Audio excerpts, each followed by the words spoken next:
Chapter 1. The beginning of the pipeline. The large bush stood in the moonlight at the meeting place of 3 African countries. The man from the diamond mines had waited under the bush for nearly 2 hours. Suddenly, he heard the noise of a helicopter. He looked up and saw it coming towards him from the east. He waited.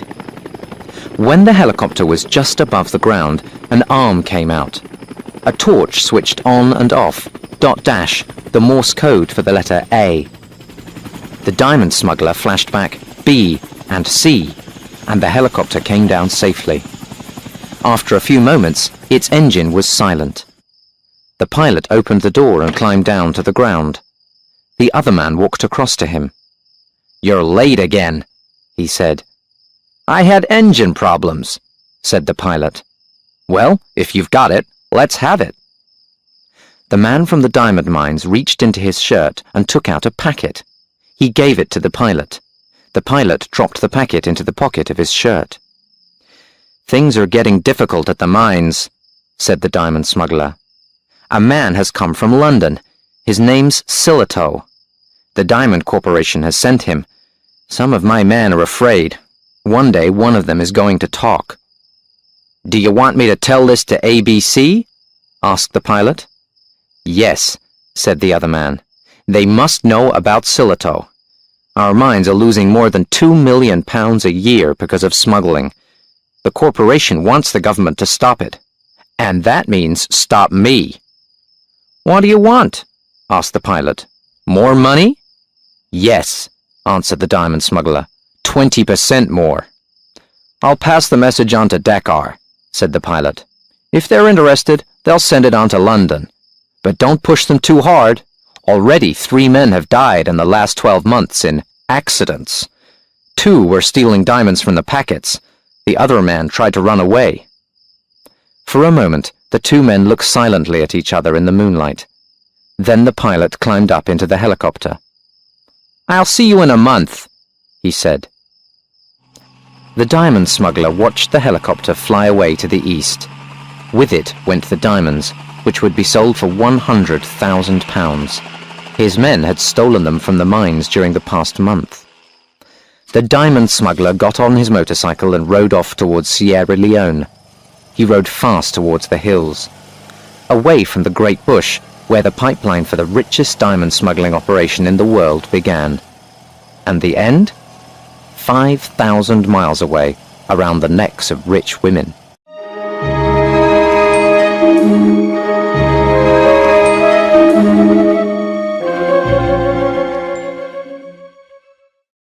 Chapter 2. James Bond, Secret Agent. Commander James Bond of the British Secret Service picked up the diamond from the desk and held it in front of the desk lamp. He was a tall, handsome man with blue eyes and dark hair. He wore an expensive dark blue suit and a white shirt. Bond looked carefully at the diamond. It was a carat, and its many colours shone brightly in the light. "It's beautiful," Bond said. M, head of the British Secret Service, moved his hand towards a pile of paper packets on the desk in front of him. He opened a packet and pushed it across to Bond. "What you're looking at is the best. A fine blue-white," he said. For the next 15 minutes, M showed Bond many different kinds of diamonds. Finally, he sat back in his chair. He looked worried. 90% of all diamond sales happen here in London," he said. "It's big business. £50 million a year. But £2 million worth of diamonds are being smuggled out of Africa every year. We think they're going to America, to American gangs of criminals." "Why don't the mining companies stop it?" "They've tried, but they can't. And the government thinks that the problem is too big for a lot of separate mining companies," said M. "There's a big packet of smuggled stones in London at the moment. They're waiting to go to America. Special Branch know the name of the carrier who's going to take them there. They also know who's going to be watching him." "Why don't Special Branch or MI5 stop them?" asked Bond. "Because that won't stop the smuggling," replied M. "The carriers never talk, and they probably know nothing important. They get the diamonds from a man here, then hand them to another man when they get to the other side. We need to follow the pipeline to America and see where it goes over there.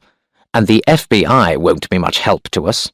It's a very small part of their fight with the big gangs. Have you heard of the House of Diamonds? Yes, said Bond. The big American jewelers. They're on West 46th Street in New York and the Rue de Rivoli in Paris. They've got a small place in London, too, said M, in Hatton Garden. They were once very big buyers at the monthly sales of the Diamond Corporation. Now they're buying less and less, but they're selling more and more. So where are they getting their diamonds? Their main man in London is Rufus B. Say. What do we know about him? Asked Bond. Not much, said M. He has lunch every day at the American Club in Piccadilly. Doesn't drink or smoke. Lives at the Savoy Hotel. So, what do you want me to do? Asked Bond. M looked at his watch. You have a meeting with Ronnie Valance at Scotland Yard in an hour. He's going to put you into the pipeline in the place of the carrier. And then? Said Bond. And then you're going to smuggle those diamonds into America, said M. You're going to be facing the Mafia and their American gangs, James, and you'll be on your own.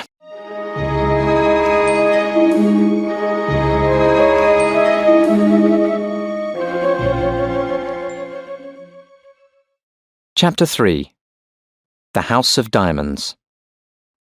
At 2 o'clock, Bond was looking at 2 photographs in the office of Assistant Commissioner Valance of Scotland Yard. They showed a dark-haired, handsome young man. He's Peter Franks, said Valance. You look a bit like him. Similar enough to fool someone who's only got his description. He stupidly talked about this job to a girl in a Soho club. The girl was secretly working for us. She immediately told us about it. Franks had been contacted by a friend of a friend and agreed to do a smuggling job to America for $5,000. My girl asked him if he had the diamonds. He said no, but that his next job was to contact the guard. When? Asked Bond. 5 o'clock tomorrow evening, in her room at the Trafalgar Palace Hotel. A girl called Case. She was going to tell him what to do and go to America with him. Do these smugglers usually go in pairs? Asked Bond. Yes, the person carrying the diamonds is never fully trusted, said Valance. He got up from his desk and started to walk up and down the room. The diamonds certainly come from Africa, probably from Sierra Leone, where our friend Silito is investigating. Then the stones may get out through Liberia or French Guinea, then into France. And because this packet has arrived in London, we think that London is part of the pipeline too.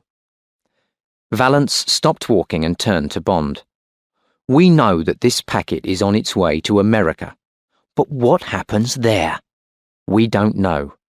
How was this $5,000 to be paid to Peter Franks? Who by? We need answers to these questions. You need to get past the man who pays you. You need to go further up the pipeline towards the big men. Okay, said Bond. We're going to get Franks this evening, said Valance. Then you can make contact with Miss Case. Does she know anything about Franks? Only his description and his name, said Valance. She probably won't even know the man who contacted him. Everybody does just one job. It's safer that way if something goes wrong. What do you know about the woman? Asked Bond. Age 27. She was born in San Francisco. She's not married. She's been over here 12 times in the last 3 years, maybe more often using a different name. She always stays at the Trafalgar Palace. The hotel detective says that she doesn't go out much. She never stays more than 2 weeks. You'll need to have a good story about why you're doing this job. Bond thought for a moment. What about this House of Diamonds? I checked on Say, said Valance. American, age 45, diamond merchant. He goes to Paris a lot, once a month for the last 3 years.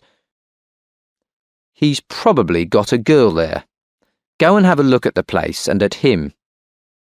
He picked up one of the phones on his desk. "Send up Dankwerts," he said into it, "and Le Binière. Then get me the House of Diamonds on the telephone." Valence walked across to the window and looked out. After a moment, there was a knock at the door. A small man came in. He had a pale face and he was wearing glasses. "Good afternoon, Sergeant," said Valence. "This is Commander Bond of the Ministry of Defence. I want you to take him to the House of Diamonds in Hatton Garden. He'll be Sergeant James. You'll see Mr. Say, the top man there. You'll say that you think the diamonds from that Ascot robbery are on their way to Argentina through America. You'll ask Say if he's heard anything about them from his New York office. Any questions?" "No, sir," said Sergeant Dankwerts. A moment later, another man came into the room. He was carrying a small case. "Good afternoon, Sergeant Le Binière," said Valence. "Come and look at my friend." The sergeant stood close to Bond and looked very carefully at his face for a minute. "Who is he going to be, sir?" he asked Valence. "Sergeant James, one of Sergeant Dankwerts' men. Only for 3 hours. All right?" Le Binière took Bond to a chair by the window and opened his case. For the next 10 minutes, he worked on Bond's face and hair. Bond listened to Valence speak to the House of Diamonds on the telephone. "2 of my men will be calling at 3:30 p.m., Valence was saying. "They'll need no more than 10 minutes of Mr. Say's time. Yes. Thank you. Goodbye." Le Binière held up a pocket mirror in front of Bond. Bond looked into it, and he saw someone who certainly didn't look like James Bond. The waiting room at the House of Diamonds was quiet, except for the sound of a wall clock. There was a thick red carpet on the floor. In the centre was a round table and 6 armchairs. Bond guessed that they had cost at least £1,000. Bond and Sergeant Dankwerts sat in armchairs and waited silently. Dankwerts was reading a copy of The Diamond News. Suddenly, the door opened and a big, dark man stepped in and looked quickly at each of them. "My name is Say," he said in a cold voice. "What do you want?" Dankwerts walked round Say and closed the door behind him. "I'm Sergeant Dankwerts of the Special Branch of Scotland Yard," he said calmly. "This is Sergeant James. We're looking for information on the theft of some diamonds. You may be able to help us." While Dankwerts told his story, Bond looked carefully at Mr. Say. He was a large man with a square face and short black hair. His lips were a thin, straight line. He wore a black suit, white shirt, and a thin black tie. Bond decided that Say was a hard, cold-hearted man. "And these are the stones we're interested in." Dankwerts was finishing his story. "Have any of them come through your company here or in New York?" "No, they haven't," said Say. He turned and opened the door behind him. "Now, good afternoon, gentlemen." And he walked out of the room. Some minutes later, Dankwerts was driving towards Bond's flat near the King's Road. "Did you get what you wanted, sir?" he asked Bond. "I'm not sure exactly what I wanted," said Bond, "but I was glad to have a look at Rufus B. Say. He doesn't look like a diamond merchant." "He's not a diamond merchant, sir," said Dankwerts, smiling. "I read out a list of missing stones. I mentioned a yellow Premier and 2 Cape Unions." "Yes?" "There are no diamonds with those names, and Say didn't know that."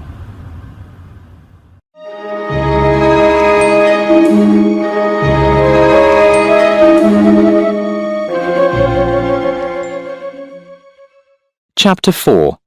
Tiffany Case. Bond knocked on the door of room 350 of the Trafalgar Palace Hotel. "Come in," said a woman's voice. He walked into the small living room and shut the door behind him. "Lock it," said the voice. It came from the bedroom. Bond locked the door and walked across to the middle of the room, past the bedroom door. "Sit down," said the voice. Bond smiled and sat in an armchair next to a desk. He could just see her through the open door. She was getting dressed. After a few minutes, Tiffany Case came out of the bedroom. She was very beautiful, with blonde hair and blue eyes. She was dressed in a black suit and a green shirt. She wore an expensive gold watch on her arm and a large diamond ring on the third finger of her right hand. "So you're Peter Franks," she said. "I'm Tiffany Case. Why did you decide to do this job? They told me that you were a burglar." "I am," said Bond. "Something went wrong on a job. There was an argument and a person died."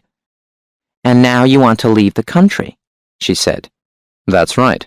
And I need the money." "Where are you going to carry the stones?" she asked. "Do you have any ideas?" "I thought perhaps the handles of a suitcase would be a good place," said Bond. "Yes?" "No, because the customs men think the same thing," she said. "Do you play golf?"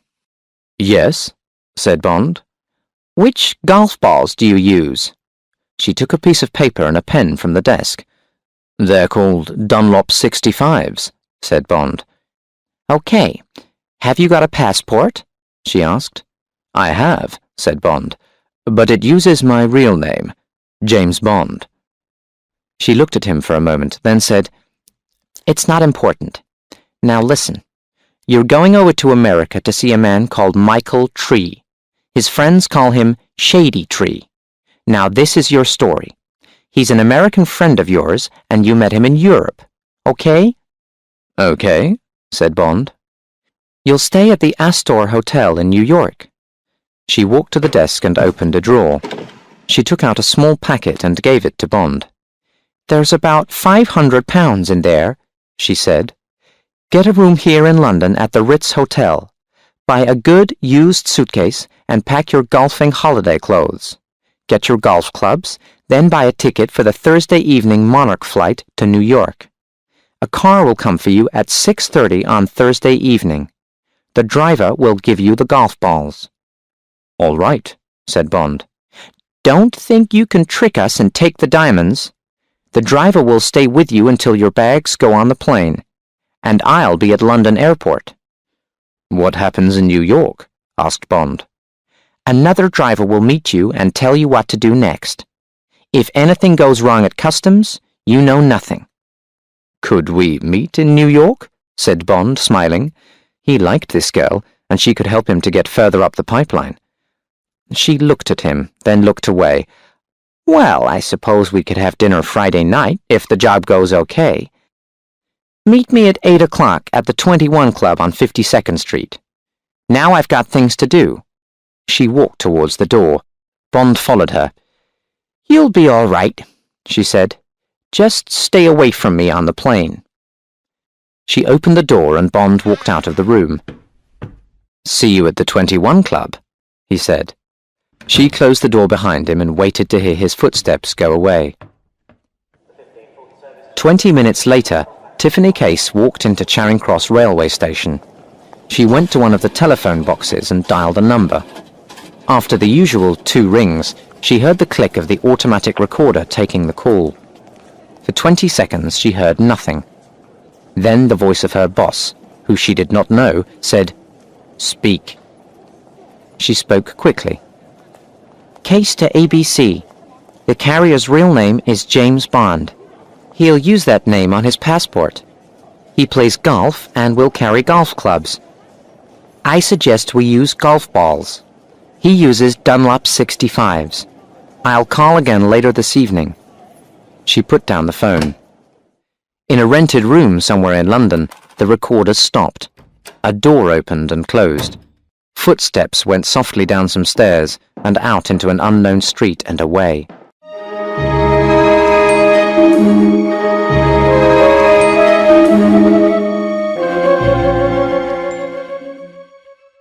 Chapter 5. A Bad Traveller. It was 6 o'clock on Thursday evening. Bond was packing his suitcase in his bedroom at the Ritz. His tickets and passport went into a smaller case which had been prepared for him by Special Branch. There was a narrow, secret space at the back of the case. This held a silencer for his gun and 30 rounds of .25 ammunition. The telephone rang. It was the girl at the hotel desk. She said, "A man from Universal Export has a letter for you, Mr. Bond." A few minutes later, Bond opened the door to a man from headquarters. He gave a large envelope to Bond. "I have to wait and take this back after you read the note inside, sir," he said. Bond sat at the writing desk and began to read. The note was from M. "Washington reports that Rufus B. Say is Jack Spang, a possible gangster. He is twin brother to Serafimo Spang. Together they control the Spangled Mob, a group working in America. The Spang brothers bought the House of Diamonds 5 years ago. They also own the Tiara Hotel in Las Vegas. This hotel is the headquarters of Serafimo Spang. Washington also reports that Spangled Mob buy and sell drugs. This business is looked after by Michael Shady Tree, a criminal known to the police. The gang has other headquarters in Miami, Detroit, and Chicago. The Spangled Mob is one of the biggest gangs in the United States. If your job takes you into a dangerous meeting with the gang, report at once to headquarters. We will then give the job to the FBI.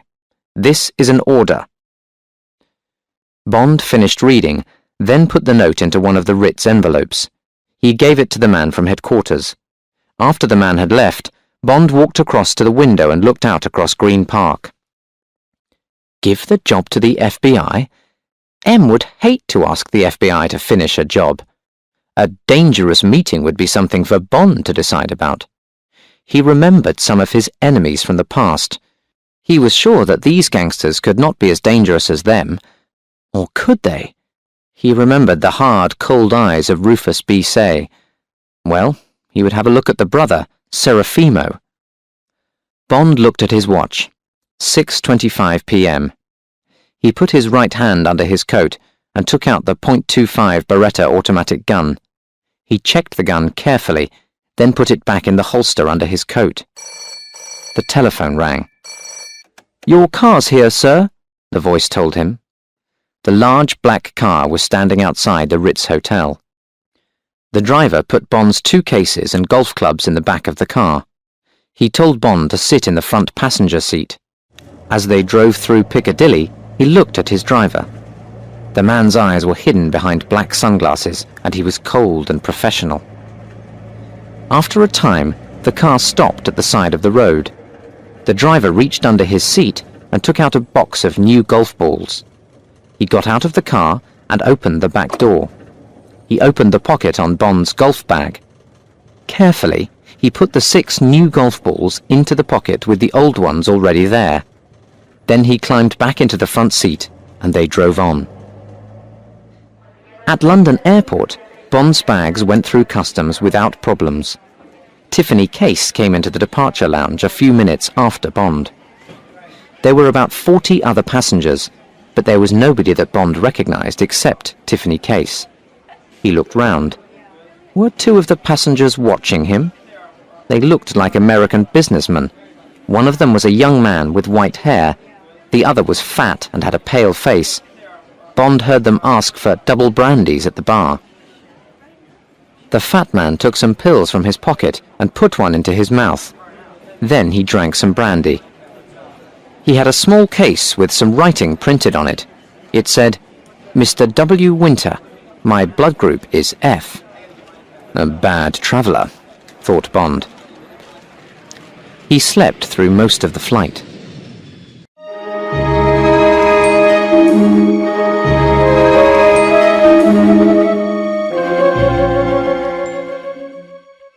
Chapter 6. Shady Tree. Bond and his bags went through customs easily at New York's Idlewild Airport. A porter took his suitcase and golf clubs and followed him through the airport. Bond was near the exit doors when he heard his name. "Mr. Bond, I have a car for you." Bond turned to see a tall man with a narrow face and mean-looking eyes. They walked outside into the hot early morning sun. Bond saw something square in the man's trouser pocket.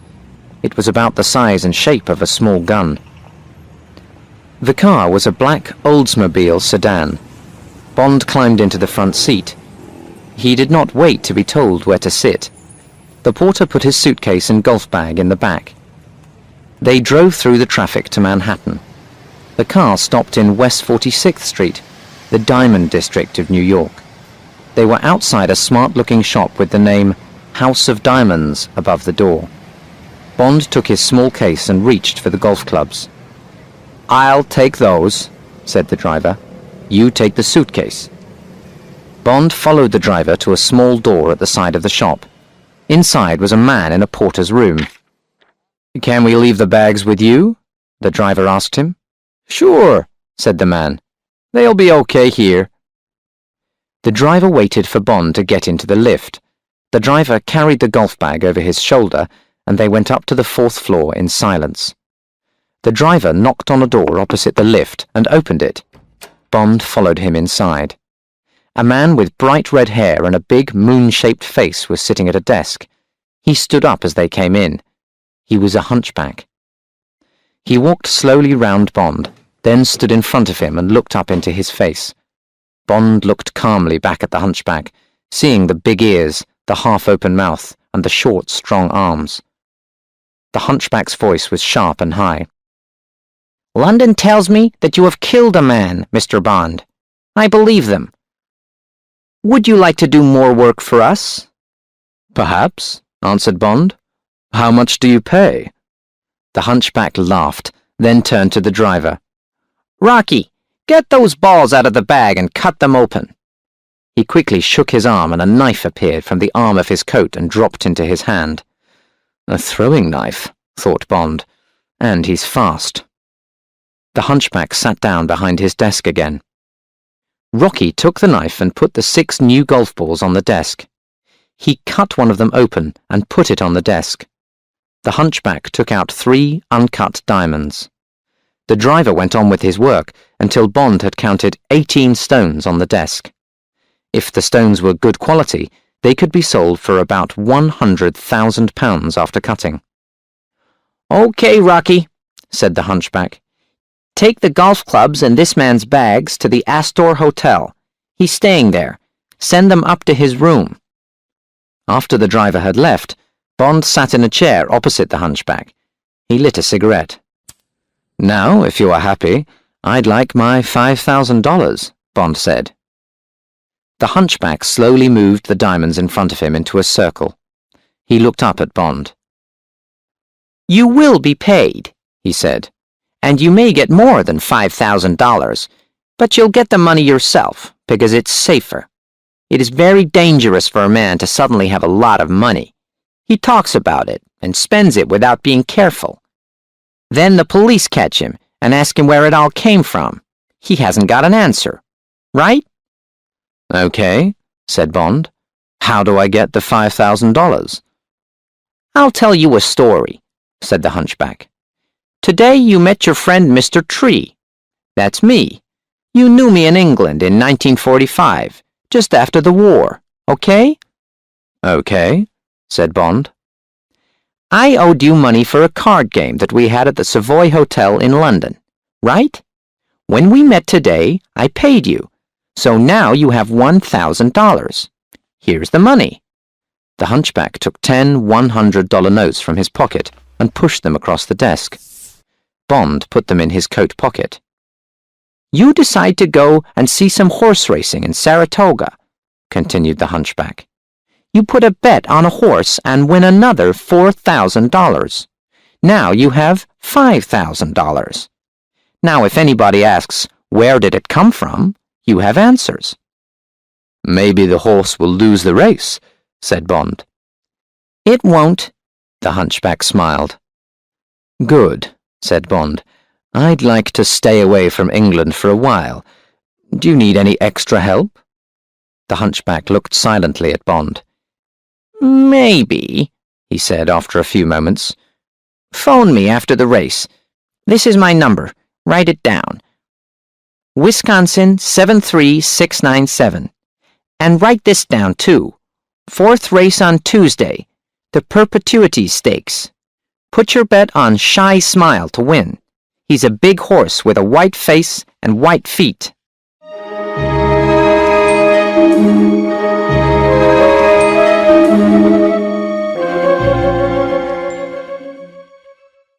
Chapter 7. Felix Leiter. Bond went down in the lift and out into the street. He walked towards Times Square. After a few minutes, Bond became sure that someone was following him. He looked back, but there was nobody suddenly moving into a shop. Nobody quickly putting up a newspaper to hide their face. Bond turned right into the Avenue of Americas and stopped inside the entrance of the first shop he saw. Suddenly, he felt something hard holding his right arm, and a voice said, "Relax, Mr. Bond. Don't move, or you'll have bullets for lunch." He felt something hard push into his side. Had he heard this voice before? He looked down to see a metal hook holding his right arm. Moving fast, Bond tried to hit the man behind him, but the man caught his arm and stopped him. Then came a laugh, and a voice said, "Sorry, James, you're caught." Bond turned to see the smiling face of Felix Leiter. "You were in front of me," said Bond. He smiled back at the American secret agent. The last time Bond had seen him, Felix had been lying on a bed in a pool of blood in a Florida hotel. "What are you doing here?" said Bond. "Come on, you can buy me lunch and tell me." "Okay," said Leiter. He put his metal hook into the right-hand pocket of his coat and took Bond's arm with his left hand. "Let's go to Sardi's. It's across the street." They went upstairs in the famous Actors and Writers restaurant. Leiter walked slowly and with some difficulty. Bond saw that his right arm and left leg were false, and there were small marks above his right eye.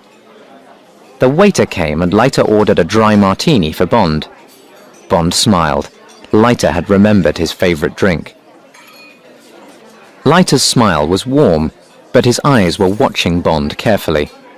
"Tell me, what's your business with Shady Tree?" Bond drank his martini and lit a cigarette. "You tell me something first, Felix," he said. "Are you still working for the CIA?" "No," said Leiter. "When I lost my gun hand, they could only give me desk work. So I work for Pinkerton's detective agency now. I'm a private detective. I investigate drugs and fixed horse races, races where they know who's going to win. And I organize men to watch the racehorses in their stables at night. What about you? Are you still with the same people?" "That's right," said Bond. "On a job for them now?" "Yes." "In secret?" "Yes." Leiter looked unhappy. "If it's about the Spangled Gang, you're crazy to be working alone. This is dangerous. But maybe we can help each other. I'll tell you why I was near Shady Tree's offices." "I think I know," said Bond. "You're interested in someone with a white face and 4 white feet. He's called Shy Smile." "That's right," said Leiter. "He's racing at Saratoga on Tuesday." "I'm going to bet $1,000 on him, and he's going to win," said Bond. "It's my pay for another job. I brought a big packet of uncut diamonds in by plane this morning for Mr. Spang and his friends." "Why are you interested in the horse?" "Because the horse that looks like Shy Smile is really a fast horse called Pick-a-Pepper. The real Shy Smile was a slow horse and didn't win races. They shot him." "Don't tell me," said Bond. "Pick-a-Pepper's also got a white face and 4 white feet." "Right," said Leiter. "And they've done a good job with any other small differences. They started planning this more than a year ago. They're going to make a lot of money. It's a very big race." "What are you going to do about it?" asked Bond. "I don't know. I need to think about it," said Leiter. "Let's drive to Saratoga together on Sunday. We can both stay at a quiet place I know, the Sagamore Motel, and meet in the evenings." "Good idea," said Bond. "Now let's order some lunch and I'll tell you my story." He finished the story when they were drinking coffee. "And we think that the Spangs are smuggling the diamonds, and that the House of Diamonds is selling them." "I don't know much about Jack Spang," said Leiter, "but I've heard about Tiffany Case. Her mother owned a cheap hotel in San Francisco. One day she decided not to pay money to the local gangsters. Some nights later, they arrived and broke doors, furniture, and everything else in the place. Then they attacked Tiffany. It was bad. She was only 16 years old. "That's terrible," said Bond angrily. Next day, she ran away. She had several jobs, dancer, waitress, until she was about 20. Then she moved to Florida and started drinking too much alcohol. One day, a boy fell into the sea, and Tiffany jumped in and saved him. Her name was in the newspapers. Some rich woman gave her somewhere to live and helped her to stop drinking. She took Tiffany around the world, but Tiffany left her when they got to San Francisco. She went to live with her mother for a short time, then moved down to Reno. She met Serafimo there, and he gave her a job at the Tiara Casino in Las Vegas. She's been there for the last year or two.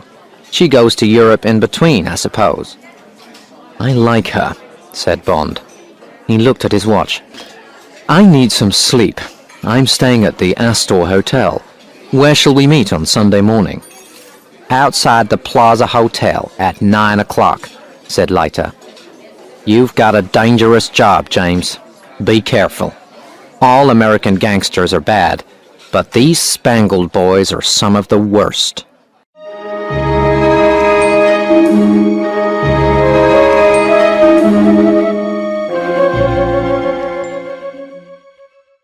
Chapter 8. A Warning from Tiffany. The waiter at the 21 Club brought the martinis with pieces of lemon peel, as Bond had ordered. Tiffany put a cigarette in her mouth and Bond lit it for her. For a moment their eyes met, and Bond could read a message. "I like you," her eyes seemed to say, "but be kind. I don't want to be hurt anymore." Another waiter came to their table with caviar and champagne. "I'm going to Las Vegas tomorrow," said Tiffany. "I'm taking the train to Chicago, then to Los Angeles. What about you?" "I'm going up to Saratoga," said Bond, "to bet on a horse and make some money." "I suppose it's a fixed race," said Tiffany. There was no smile in her eyes now. "You seem to be popular with Shady. He wants you to work with the mob."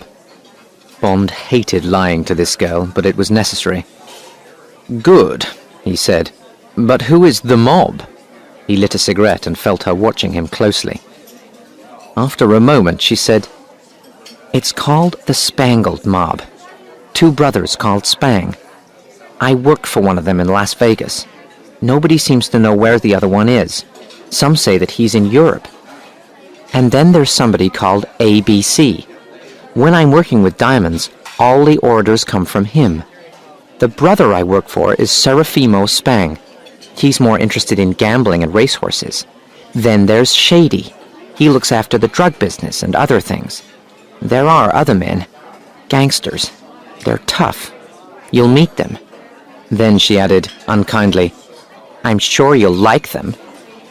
"It's just another job," said Bond angrily. "I've got to earn some money." "There are lots of other ways," she said. "Just think very carefully before you work for our little gang." "This diamond game looks easy," said Bond. "Why don't we just go on doing it together? 2 or 3 jobs a year will give us good money." "These people aren't fools," said Tiffany. She was angry with him. "I've never had the same carrier twice, and I'm not the only guard. Also, I think they had someone watching us on the plane. They check and double-check everything they do.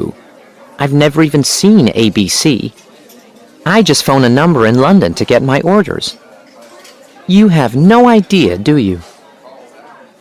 Some time later, they went out into the hot night and got a taxi. "I'm staying at the Astor too," said Tiffany. Bond said nothing. He looked out of the taxi window.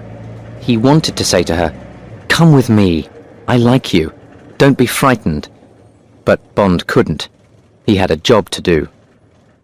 At the Astor Hotel, they took the lift to the 5th floor. Bond followed her to the door of her room. She turned, angrily, and started to say, "Listen, you Bond person," but she stopped and looked into his eyes. He saw that she was crying.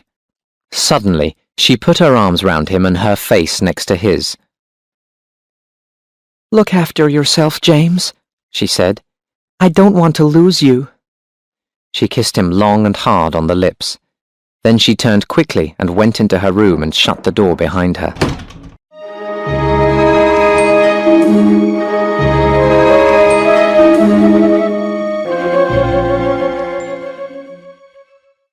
Chapter 9. A Fast Horse. On Saturday, Bond stayed in his hotel room for most of the day and wrote a report to send to London. The diamond pipeline began somewhere near Jack Spang, also known as Rufus B. Say. It ended with Serafimo Spang. The stones came to Shady Tree.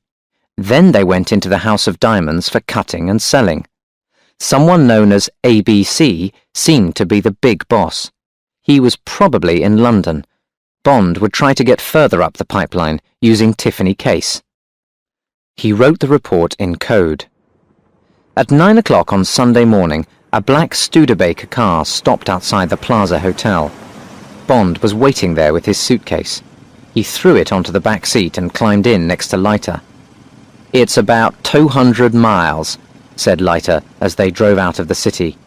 There was a straight, empty road in front of them. Leiter pushed his right foot down to the floor. Suddenly, Bond was thrown back into his seat. He looked at the speedometer. 80, 90, 95 miles an hour. "Not bad for a Studebaker," said Bond. Leiter looked at Bond and smiled. "This isn't a normal Studebaker."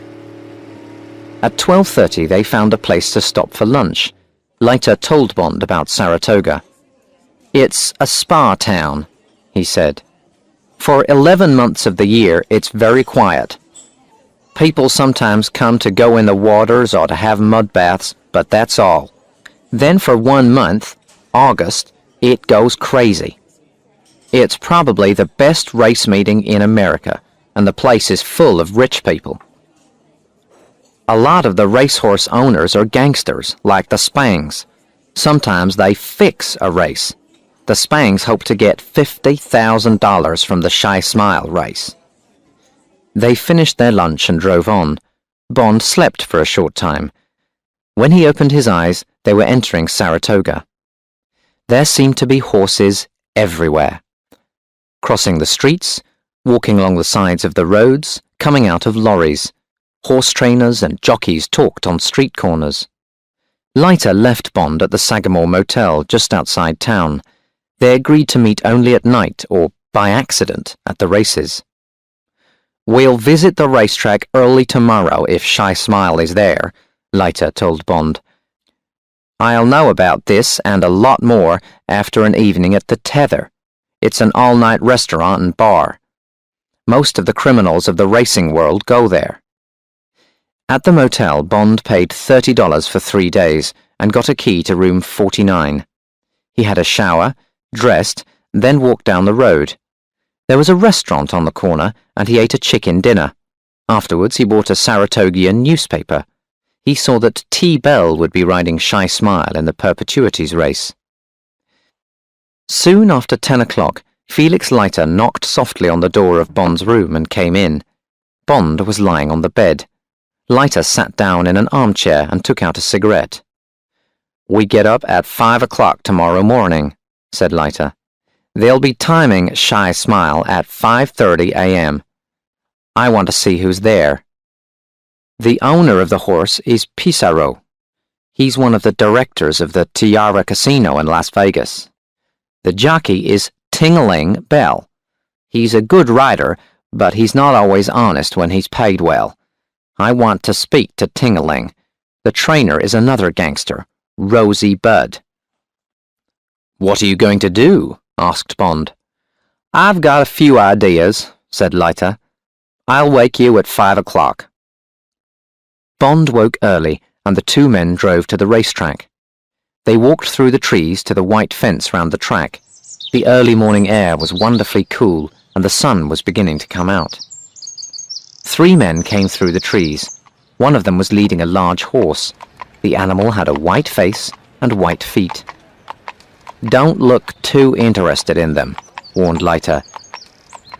Turn round and watch the line of other horses coming up the track. I'll watch our friends." Bond turned and looked away.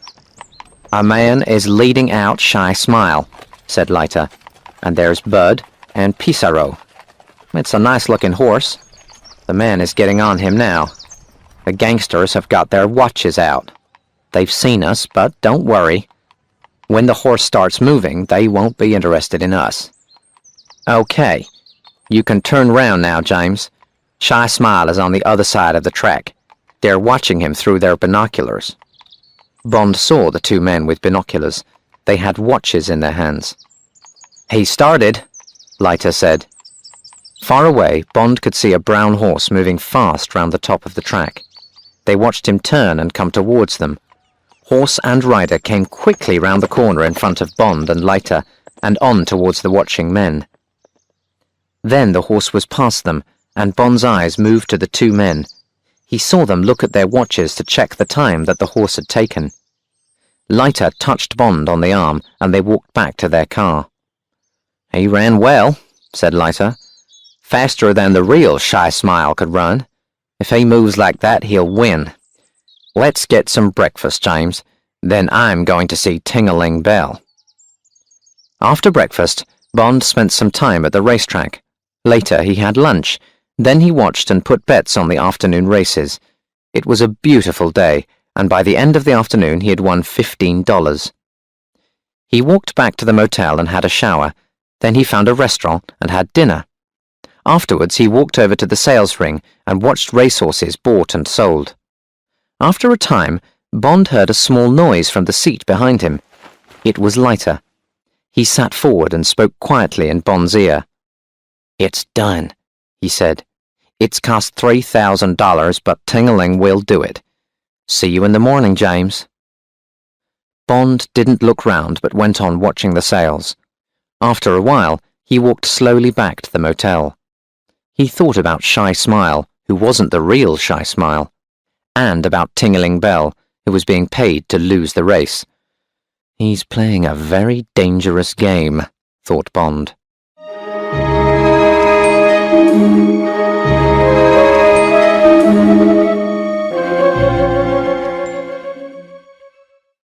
Chapter 10. The Race.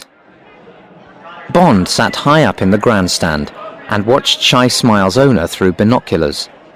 Pissarro was at a table in the grandstand restaurant, not far below Bond. Rosie Bud sat opposite him. There was half an hour to wait before the perpetuities race started. Shy Smile was horse number 10. He was the bottom horse in the betting. The two favourites to win were Come Again and Pray Action.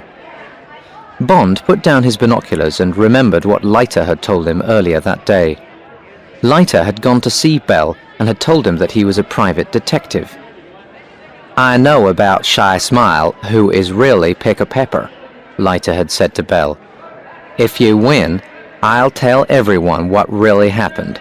You'll never ride a racehorse again, Ting-a-Ling. Or, you can win the race but be disqualified. Knock into the horse nearest to you and stop him winning. Do that, and I'll give you $1,000 now, and another $2,000 after the race."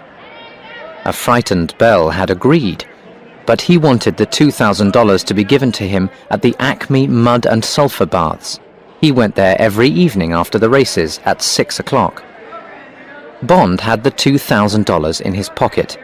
If Shy Smile got disqualified and lost the race, he would go to the Acme Baths at 6 o'clock and meet Bell. When it was time, the horses came down to the starting place. First came number 1, Come Again, a big black horse. Then came Pray Action, a fast-looking grey horse. The big brown horse with a white face and white feet was behind all the other horses. A nervous-looking Ting-a-Ling Bell sat on his back. The horses came to the starting gate, and Bond watched the race through binoculars. A bell sounded, and they moved quickly away. Shy Smile number 10 was close to the fence. Horse number 5 was just in front. Come Again and Pray Action came along next to him. Shy Smile was behind them. Round the corner, and now Come Again was at the front. and Shy Smile was fourth. Down the long straight part of the racecourse, and Shy Smile and Pray Action rushed past number 5. Shy Smile was almost next to the front horse. Now Pray Action and Shy Smile were side by side, together, moving quickly away from the others, coming to the last corner, racing towards the finish. There was a camera filming the race. Bond stopped breathing. Now, he thought. Do it now. Pray Action was nearest the white fence. Ting-a-ling Bell moved Shy Smile nearer to him. Ting-a-ling looked away so that he could not see the grey horse next to him. Suddenly, Shy Smile's head hit Pray Action's head. He pushed Pray Action towards the fence. Pray Action's jockey stood up and had to slow his horse down. Angry shouts came from the crowd. Now Shy Smile was in front, going faster, faster. Moments later, Ting-a-ling Bell took him past the finishing post. He had won. Or had he? Very clever riding, Ting-a-ling, thought Bond. Some minutes after the end of the race, a voice came over the loudspeaker. Attention please, number 10, Shy Smile has been disqualified. Number 3, Pray Action is the winner. Bond smiled and walked towards the bar.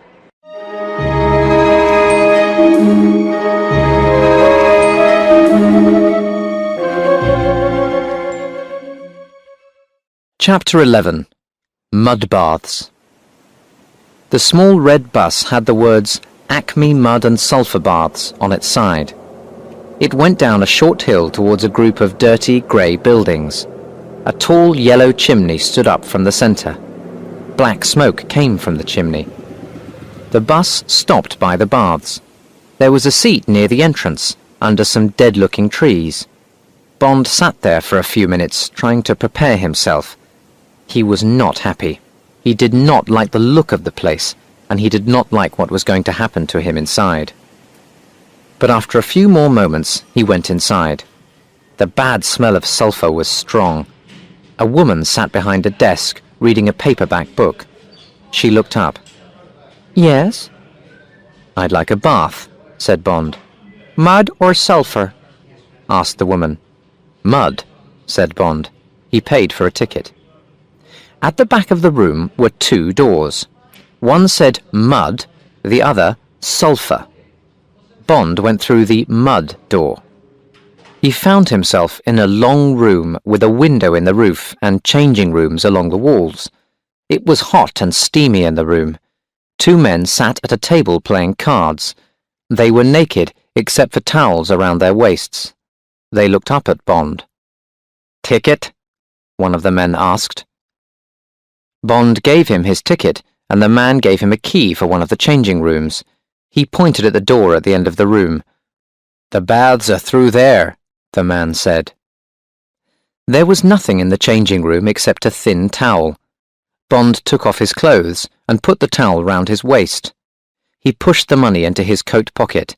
Then he walked out and locked the changing room door behind him. He went through the door at the end of the room. A large black man with no hair met him on the other side. "Follow me," said the black man.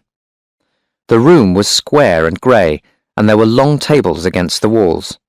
On each table was a heavy wooden box like a coffin. It had a wooden top that covered most of the box. Men's hot, wet faces showed above the sides of most coffins. Bond followed the black man to a wooden seat next to 2 shower rooms. Bond sat on the seat, and the man went across to an empty coffin. He put a sheet into it. Next, he went to the middle of the room and got 2 buckets. They were filled with hot brown mud. He poured mud into the empty coffin until the bottom was full. He left it to cool and went to a bath full of ice. From this he took several wet towels, then walked round the room. At each coffin he stopped to put a cold towel around the head of the red-faced man inside. When he had finished, he walked across to the empty coffin. "Okay," he said to Bond. The man took Bond's towel and key. Bond climbed into the coffin and lay down in the hot mud. The man put a cold towel under Bond's head, then took one of the buckets of hot mud. He put the mud all over Bond's body. When he had finished, only Bond's face and a very small part of his body round his heart was white. The man then pulled the sheet round Bond until Bond could only move his fingers and his head. He felt like a trapped animal. 20 minutes, the man said to Bond. He closed the lid. It was 6 o'clock. Bond was uncomfortable and hot. At 3 minutes past 6, the door opened and Ting-a-ling Bell came into the room. The black man came across and put a towel around Bond's head. It felt wonderfully cold. The jockey climbed into a coffin in front of Bond. The black man covered him in mud and put the sheet round him. Then he shut the lid over Ting-a-ling's body. Bond closed his eyes. How was he going to give Ting-a-ling the money? In the changing room after the bath? On the way out? In the bus? "Okay, nobody move!" It was a hard, frightening voice and came from the doorway. Bond opened his eyes. The door to the room was open and a man stood by it. Another man walked quickly into the middle of the room. They both carried guns and had black hoods over their heads. There were holes cut in the hoods for their eyes and mouths. "Where's the jockey?" the man in the middle of the room asked. He moved across the room and hit the black man with his gun. The black man, afraid, pointed. The man with the gun walked towards Ting-a-ling. When he went past Bond, he stopped and looked for a few seconds. Then he moved over to the jockey. "Hello, Ting-a-ling," he said coldly. What's wrong? The jockey's voice was high and frightened. "Wrong?" said the man with the gun. "Maybe you've never heard of a horse called Shy Smile. Maybe you weren't there when he was disqualified this afternoon." The jockey started to cry softly. It wasn't my fault, boss. It was an accident. "My friends think that it wasn't an accident." The man put the gun to the jockey's head. "They found $1,000 hidden in your room. Where did it come from?" I've saved it, cried Ting-a-ling. It's all the money I've got. The man took the gun away. "You've been riding too much, Ting-a-ling. You need a rest. In a hospital, maybe." He walked across and picked up one of the buckets of hot mud and walked back. The jockey started shouting, No! No! as the hot brown mud came out of the bucket and onto his head. When it was empty, the man threw the bucket across the room. "Don't call the police," he said as he walked to the door. He laughed and pointed at Ting-a-ling's coffin. "You'd better get him out before he begins to cook." Still laughing, the two men went out of the room. Some time later, Felix Leiter was sitting in Bond's room at the motel. "What happened next?" he asked. "The two ticket men came running in," said Bond. "They took the lid off Ting-a-ling's box and pulled off the sheet. Then they carried him to the shower. He was half dead, and all of his face was burned." "Describe the two gunmen," said Leiter. "The man by the door was small and thin," said Bond. "The other man was big and fat. He had a red wart on his right thumb." "Went," said Leiter, "and the other man was Kid. They worked for the Spangs, and they always worked together. Wint is always sucking that wart on his thumb. He's called Windy. He gets sick in cars and trains, and he thinks that planes are going to crash at any minute. Kid's got white hair, but he's only about 30 years old. I'll tell the police about them and about Shy Smile. I won't tell them about you, James.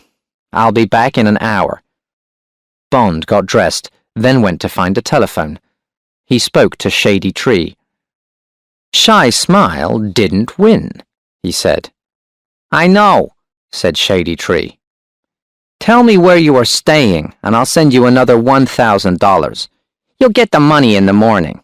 Now, listen carefully. Come to New York and get a plane to Los Angeles.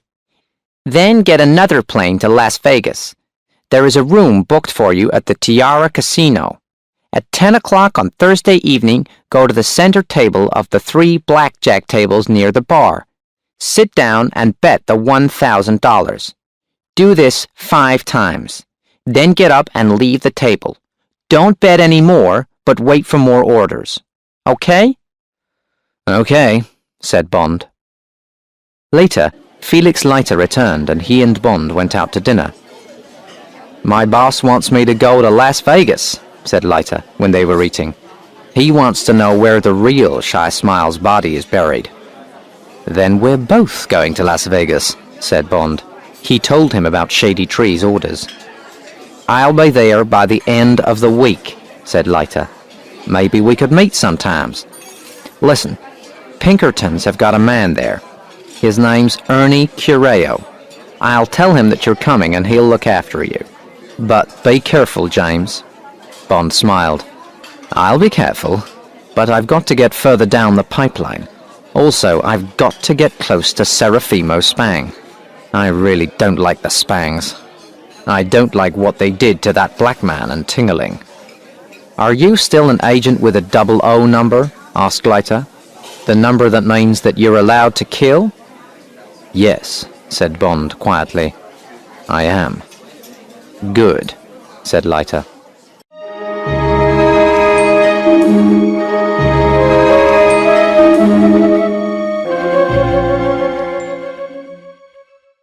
Chapter 12. Las Vegas. Bond came out of the airport building at Las Vegas. A voice said, Are you going to the Tiara? Bond turned and saw a short, heavy man with large brown eyes. Yes, said Bond. Okay, let's go. Bond followed him to his car. It was a taxi. He threw his suitcase onto the back seat and climbed in after it. They drove out of the airport. I'm Ernie Cureo, said the driver. I'm a friend of Felix Leiter. He told me to look after you. Are you staying long? Maybe for a few days, said Bond. After driving for some time, the wide road went on through lines of colored lights and signs until they were in downtown Las Vegas. The sun was uncomfortably hot. We're coming into the famous strip now, said Cureo after a minute or two. Here are all the big hotels and casinos. That's the Flamingo, and that's the Sands. And here's the Desert Inn and the Sahara. Over there is the Thunderbird, and across the road is the Tiara. He slowed down and stopped outside the Spang Hotel. I guess you know all about Mr. Spang, said Cureo. I know a little, said Bond. You can tell me the rest another time. Okay, said Cureo. I'm sure you'll be safe on your first night. Bond had lunch next to the Tiara's big swimming pool, then went to his room. It was very comfortable, with expensive furniture, a radio and a television. He slept for 4 hours. During this time, a secret wire recorder under the table next to the bed recorded complete silence. When Bond woke up, it was 7 o'clock. The wire recorder heard him phone the hotel desk. I want to speak to Miss Tiffany Case. A pause, then, all right, please tell her that Mr. James Bond called. The recorder heard him move about the room. It heard the noise of the shower, and at 7:30 p.m. it heard the noise of the key in the lock when he went out and shut the door. Half an hour later, the recorder heard a knock on the door. A man wearing a waiter's uniform came into the room with a bowl of fruit. There was a note with it.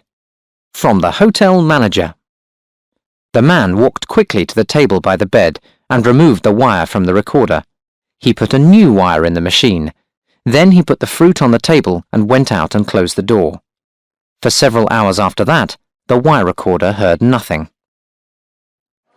Bond sat in the Tiara bar and slowly drank a martini. Has Mr. Spang been in tonight? He asked the barman. I haven't seen him, said the barman. He usually comes in about 11 o'clock. Bond walked across to the blackjack tables. He stopped at the center table, the table where he was going to sit at 10 o'clock. It was now 8:30. 8 players sat round the table opposite the dealer. The dealer was about 40 years old. He dealt 2 cards into the 8 numbered spaces on the table in front of the bets. The bets were mostly 5 or 10 silver dollars, or counters worth $20. Nobody spoke. The waitresses moved around in the space inside the circle of tables. From this space, two tough-looking men with guns at their waists watched the tables and players carefully. Bond watched the game for a short time, then walked to the Opal Room restaurant. He sat at a corner table and ordered a steak and a martini. Then he ate his dinner and thought about the rest of the evening. He was becoming bored with this job, and he did not like taking orders from a cheap gangster or trying to please Mr. Spang. Just before 10 o'clock, he walked into the casino. There are two ways of doing this job, he thought. Sit and wait for something to happen, or make something happen.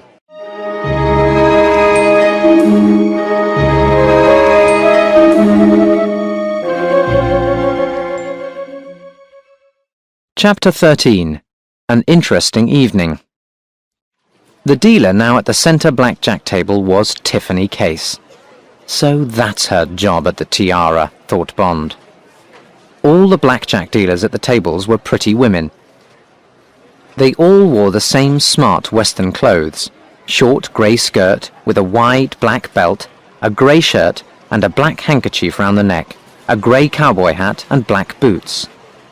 So, Tiffany is going to help me win $5,000, Bond thought. He sat down opposite her. "Hi," she said, smiling politely. Bond put 10 $100 notes across the betting line on the table. One of the two tough-looking men walked across and stood next to Tiffany. He was called a pit boss. "Maybe this man would like new cards," the man said, looking at Bond. He gave Tiffany a new pack of cards, then he moved away. Tiffany shuffled the new cards quickly, then cut them, divided them into two parts, and put them flat on the table. But Bond saw that the two halves were not quite the same. When she shuffled them again, she was going to put the cards back into the same place. She put them in front of Bond to cut. He watched her shuffle them again, cleverly moving the cards just where she needed them. And so the new pack of cards was fixed. She dealt him 2 cards, then gave 2 to herself. Bond looked at his 2 cards, a jack and a 10. He looked up at the girl and shook his head. He didn't want another card. She turned her cards over. They added up to 16. She took another card, a king. Now the 3 cards added up to more than 21. She had busted. She had silver dollars and counters for $20 next to her. But the pit boss moved quickly to her side with a thin $1,000 plaque. She pushed it across to Bond. Bond bet again. She dealt him 2 more cards. 17. Again he shook his head. She had 12 and took 2 more cards, a 3 and a 9. Busted again. And the pit boss was there with another $1,000 plaque. With his next bet, Bond got cards that added up to 19. She turned over a 10 and a 7 and had to stand. Another $1,000 plaque came to Bond. More people were coming into the gambling room now. Soon they were going to be round the tables. This was his last bet. After this, he was supposed to get up from the table and leave her. She dealt him 2 cards, and he picked them up.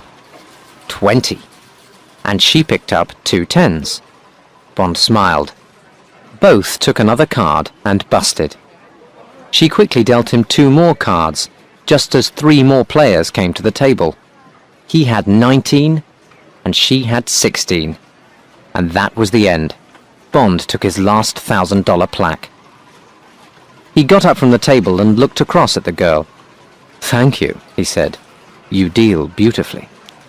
Tiffany Case looked hard at Bond. "You're welcome," she said. Bond turned and walked away to the bar. So now he had his $5,000. He remembered what Shady Tree had told him. "Don't bet any more." Bond smiled, then finished his drink and walked across the room to the nearest roulette table.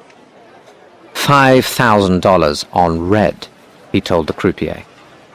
The croupier looked closely at him, then put the $5,000 plaques onto the red. Bond saw him push a button under the table with his knee. A moment later, the pit boss walked across to the table. At the same time, the croupier turned the wheel. Bond lit a cigarette. He had a wonderful feeling of freedom. Nobody was going to tell him what to do anymore, and he knew that he was going to win. The wheel turned more slowly, and the little ball fell into its red place. 36. Red, said the croupier. He pulled in some losing counters and pushed some money across to the winning players. Then he took a large, thin $5,000 plaque and put it next to Bond. Put it on black, said Bond. Now several more people came to watch. Bond felt their eyes on him, but he looked across the table to the pit boss. The man looked a little nervous. Bond smiled at him as the wheel turned. 17. Black, said the croupier. There were noises of excitement from the watching crowd. They watched the croupier push the big plaque in front of Bond. Now there was another man standing next to the pit boss. He was a big, square-shaped man, and he was looking at Bond with hard, bright eyes. It was Serafimo Spang.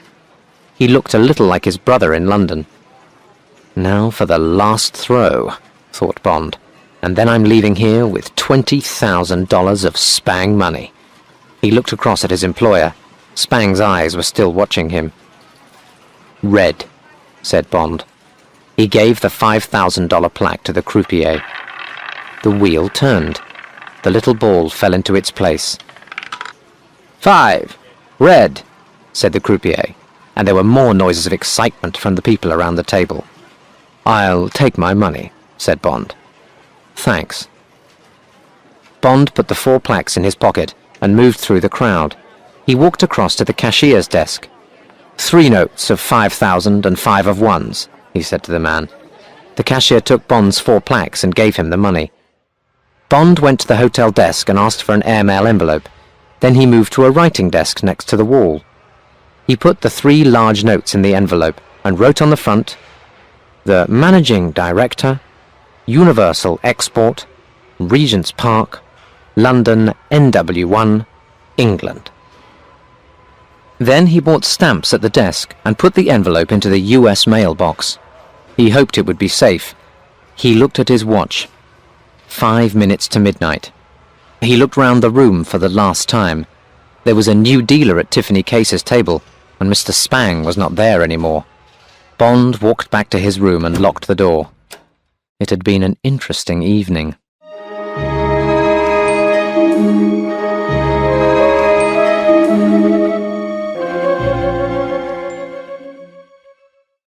Chapter 14. Gunfights. For most of the next day, Bond waited at the hotel for something to happen. When he got tired of waiting, he phoned Ernie Cureo. "Let's meet for a talk," he said. Cureo came to get him that evening, and they drove away from the Strip. "What happened last night?" asked Ernie Cureo. "Did you win anything?" "I won some money at roulette," said Bond. "It won't worry Spang. He's rich."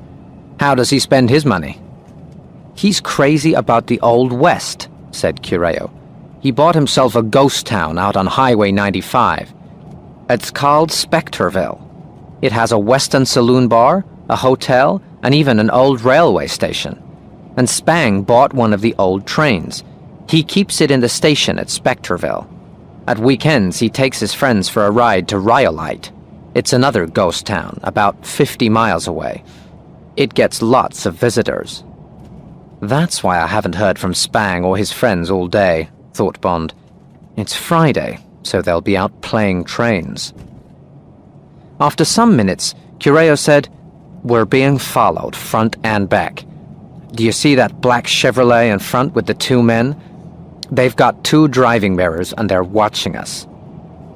Behind us is a little red Jaguar. 2 more men with golf clubs on the back seat. They belong to the Detroit Purple Gang, and they don't play golf. I'll try and lose them." Bond took a $1,000 note from his pocket and pushed it into Cureo's shirt pocket. "That's for any damage to your car." "Okay, Ernie. Let's see what you can do." He took his Beretta out of its holster and held it in his hand. "This is what I've been waiting for," he thought. It was a straight road with not much traffic. Ahead, the tops of the mountains were yellow in the evening sun. They were riding easily along with the Jaguar behind them and the black Chevrolet in front. Without warning, Cureo pushed his foot down hard and stopped the car suddenly. The Jaguar hit them from behind and there was a crash of metal and glass. Cureo then drove away fast down the road. Bond looked out of the back window. "They're out of the car," he said. "The windscreen is broken. There's glass everywhere. They're trying to pull the front part of the car off the wheels. Good work, Ernie. It stopped them for a little while." "Get down," said Cureo. "The Chevrolet has stopped at the side of the road. They may try some shooting." Bond felt the car move forward fast. Cureo was half lying on the front seat, driving with one hand. There were two loud cracks as they went past the Chevrolet. Glass fell around Bond. The car almost went off the road before Cureo got it straight again. Bond pushed out the broken glass in the back window. The Chevrolet was coming after them. "I'm going to turn suddenly and stop in the next side road," said Cureo. "It'll give you a clear shot when they come round the corner after us." "Now!" The car went round the corner on two wheels, and Bond held onto his seat.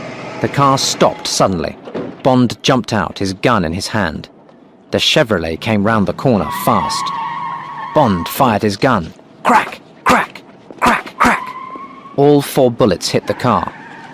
The Chevrolet went across the road, hit a tree, turned completely round and went slowly over onto its side. And stopped. Bond watched fire come from the front of it. Someone was trying to get out of a window.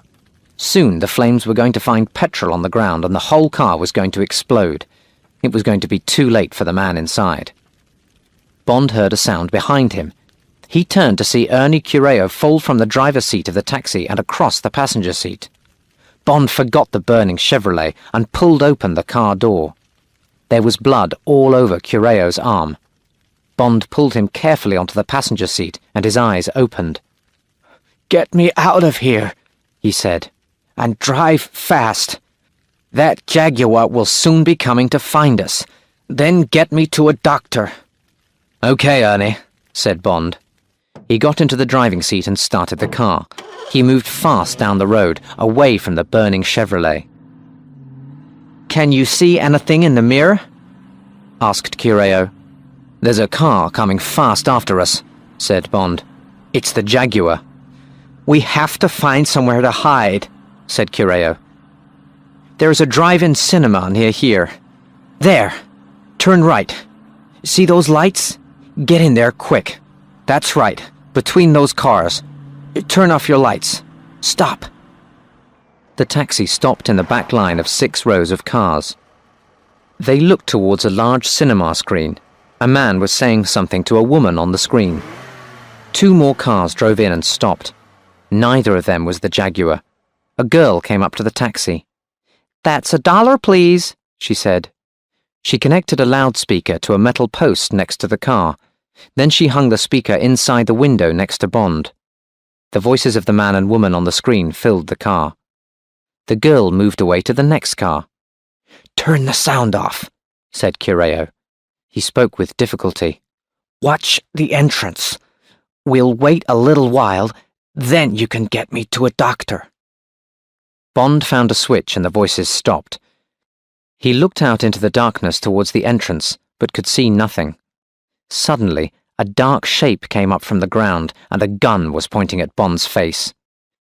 Then a voice from outside Ernie Cureo's side of the car whispered, "Okay, boys, don't do anything stupid." Bond looked at the face next to him. "Get out, or we'll shoot your friend," the man told him. "You and the 2 of us are going for a drive." Bond turned and saw the gun pushed into Cureo's neck. "I'll go with them, Ernie," he said. "I'll soon be back to get you to a doctor." "Sorry, friend," said Cureo in a tired voice. "I think—" There was a soft noise as the gun hit him behind the ear. He fell forward and was silent. Bond stepped slowly out of the car, and the 3 men walked towards the entrance.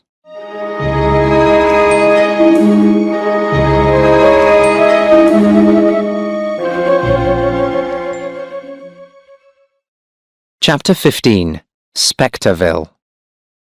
The red Jaguar was outside the entrance, its windscreen broken. They took Bond's gun before he climbed in next to the driver. "Where are we going?" he asked. "You'll see," said the driver. He was a thin man with an unkind face. They were soon driving along a moonlit road towards the mountains. There was a big sign which said 95. Bond remembered that Spectorville was on Highway 95, so these men were taking him to Mr. Spang. Bond suddenly felt that he did not know enough of the answers. Did they know who he really was? He could say that he had not understood his orders about the gambling, but how to explain all the shooting? He could say that he thought the 4 men were from another gang. Well, now I'm about to get to the end of the pipeline, he thought. After 2 hours of driving, they stopped outside some high gates. There was a sign outside. It said, "Spectorville. Do not enter. Dangerous dogs." On the gate was a button and a speaking box. A small sign next to it said, "Ring and say who you are." The driver pushed the button and a voice said, "Yes," from inside the box. "Frasso and McGonagall," said the driver loudly. "Okay, McGonagall," said the voice. There was a click and the gates slowly opened. They drove through them and down a narrow road. The gates closed behind them. The road went on for about a mile. Then there were lights in front of them. They went down a hill and suddenly there were brightly lit buildings. Past them, the moon shone down on a single, straight railway line. It went on as far as Bond could see. The car stopped in front of grey houses and shops. One bigger building had a sign outside. It said, "Pink Gutter Saloon Bar." From behind the western swing half doors, yellow light came out onto the street. The sound of a piano playing came from inside. It was all like something out of a western film. "Get out," McGonagall told Bond. The 3 men climbed out of the car and onto the wooden pavement. Bond stopped. "Come on," said McGonagall. Bond slowly followed him to the door of the saloon. He stopped for a moment as the swing half doors came back towards his face. He felt Frasso's gun pushing into his back. "Now," thought Bond. He jumped through the doors and threw McGonagall round and into Frasso. The 2 men crashed back onto the pavement. McGonagall was up on his feet first, with a gun in his hand. Bond's hand came down on the gun and knocked it to the ground.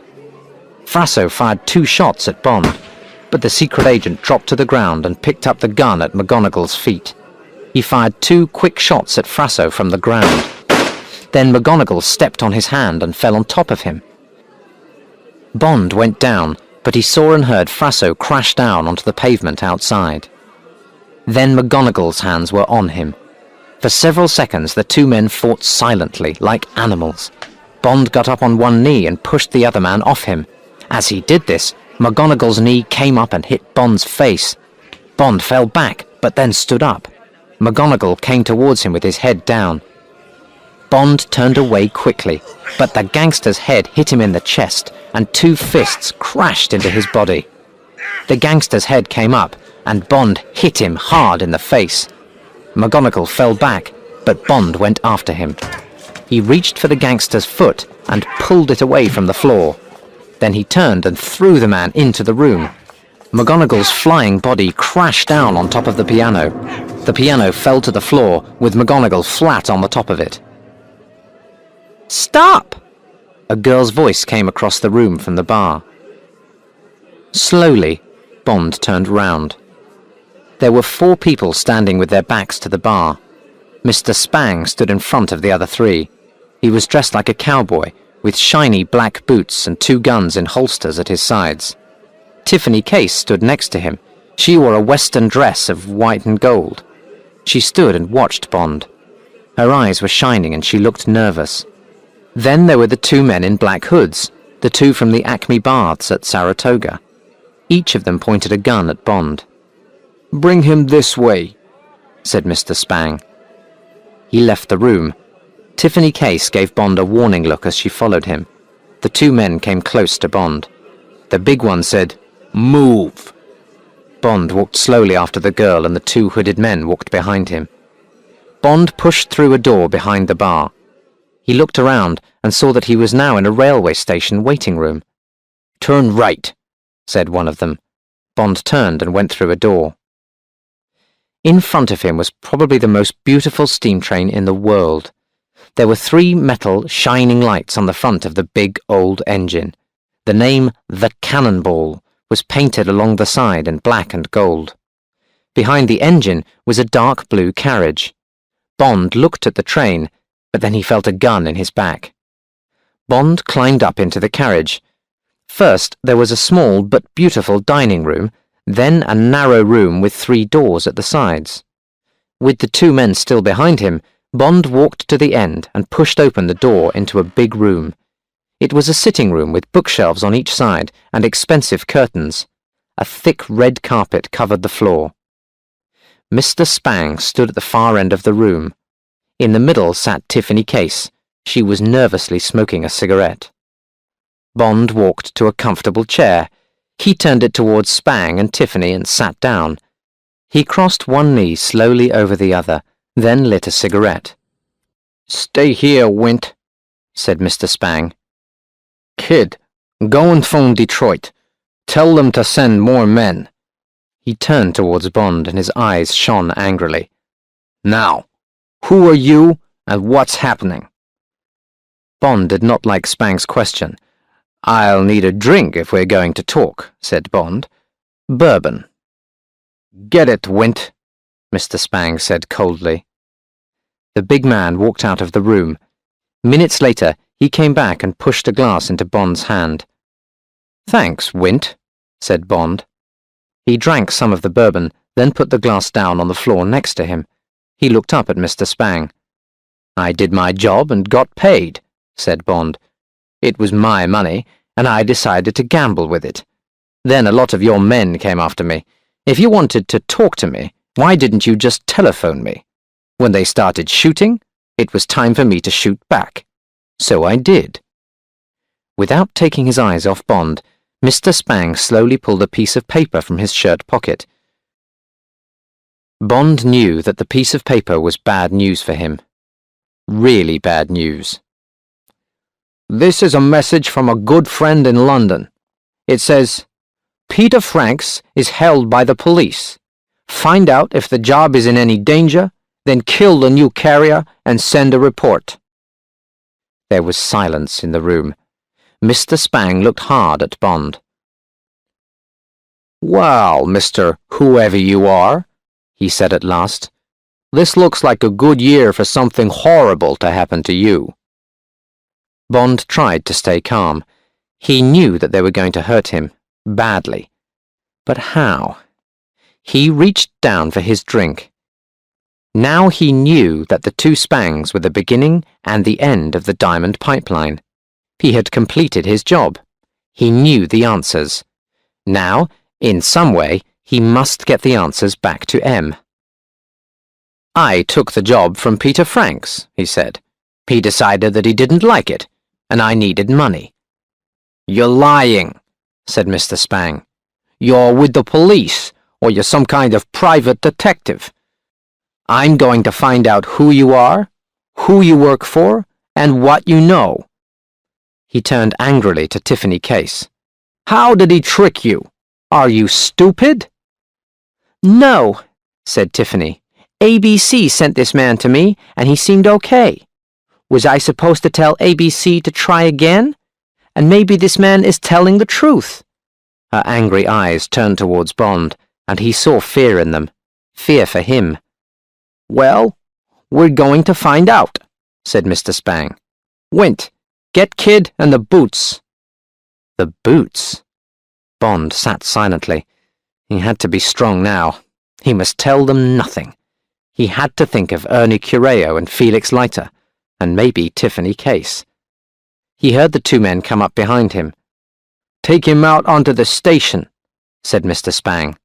"Okay, boss," said Wint. The 2 hooded men sat down. They put football boots down on the thick carpet next to them. Then they started to take off their shoes.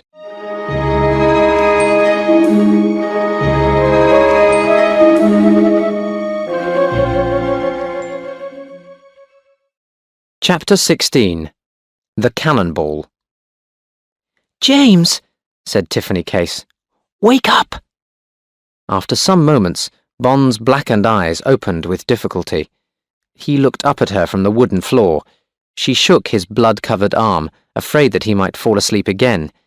He seemed to understand and slowly pulled himself up onto his hands and knees. "Can you walk?" she asked. "Wait," he said. He could feel his feet and hands. He could move his head from side to side. He could see the moonlight. He could hear her. It should be all right, he thought, but he just wanted to sleep. Or to die. Anything to stop the pain that was in him and all over him. Anything to kill the memory of those 4 boots kicking him. "We're in the waiting room," she whispered. "We must get to the end of the station." She opened the door and Bond got up on his feet. With Tiffany's arm round him, he walked slowly out into the end of the station. And there was a railroad handcar. Bond looked at it. "Petrol?" he whispered. Tiffany pointed to some petrol cans by the station wall. "I've just filled it," she whispered back. "They use it to check the railway line. Get on it," she smiled. "Next stop, Rhyolite." "You're a great girl," whispered Bond. "But there'll be a lot of noise when we start that thing." He turned and looked at the buildings behind him. "I've got an idea. Have you got some matches or a cigarette lighter?" She took a lighter out of her pocket and gave it to him. "What's the idea?" she said. "We need to get moving." Bond went across to the cans of petrol and started opening them. He threw petrol over the wooden walls. When several cans were empty, he went back to her. "Start the handcar," he whispered. He picked up an old newspaper from next to the railway track. Tiffany started the handcar engine. Bond lit the newspaper with the lighter, then threw it towards the petrol cans. Boom! Flames shot into the sky. "James!" cried Tiffany. Bond got onto the handcar as it started to move away. Soon they were speeding along the track, and Bond felt the cool night air. "Are you okay?" asked Tiffany. "You look terrible." "Nothing's broken," said Bond. "I had to sit and listen to them kicking you," she said. "Spang stayed and listened and watched me. After they put ropes round you and threw you into the waiting room, everyone went to bed. I waited an hour before I came down to you." "You're going to be in trouble if they catch us," said Bond. "Don't worry about me," she said. "First, we have to get this thing to Rhyolite. Then, we'll have to find a car and get to California. I've got money.